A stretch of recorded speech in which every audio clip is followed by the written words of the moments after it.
What's up? Today I've got a quick tutorial about how we are running audio at athletic events in the gym. So these are the faders that you should have on this screen that control everything we need for athletics. So if you aren't seeing all of these set up this way, first thing to check is whether or not we are in the custom view. And the second thing is if we're in the scene for sports.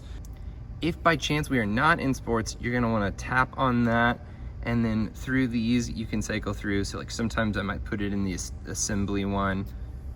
So I'll recall assembly and close it, and now you see like all of those options have changed. But changing it back, tap on that scene in the top left corner, select sports, select recall, close the little button there, and then we're in this custom. So the inputs that we're using are primarily going to be the announcer mic, the Neptune, which is playing our music, and the stereo is our main output. So for those three things to work, the stereo has to be turned on and the volume turned up to 0 for anything at all to come through. And then the announcer and the Neptune should also similarly be on, and then bring those volumes up.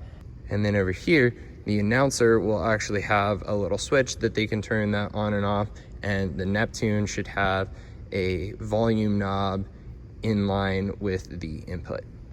I have labeled the XLRs as announce for the announcer and Neptune for the music, so hopefully those will stay put, but if we ever need to, check that to make sure that they're plugged in the right spot.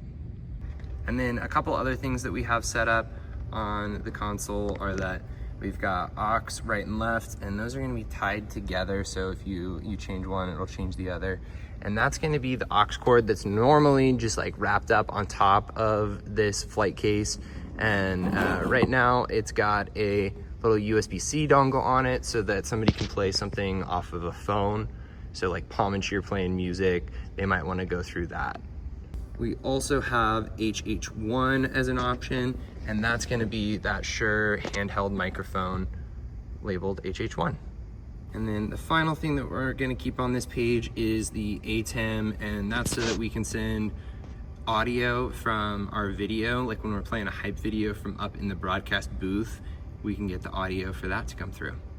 I've got all of these channels dialed in, so they should be ideally around 0 for operation, but you can also turn them up to +10 if you need just a little more oomph, either on the channel, any of the individual channels, or on the main output through the stereo. So that is the super basic version of how we are setting up audio for athletic events this year.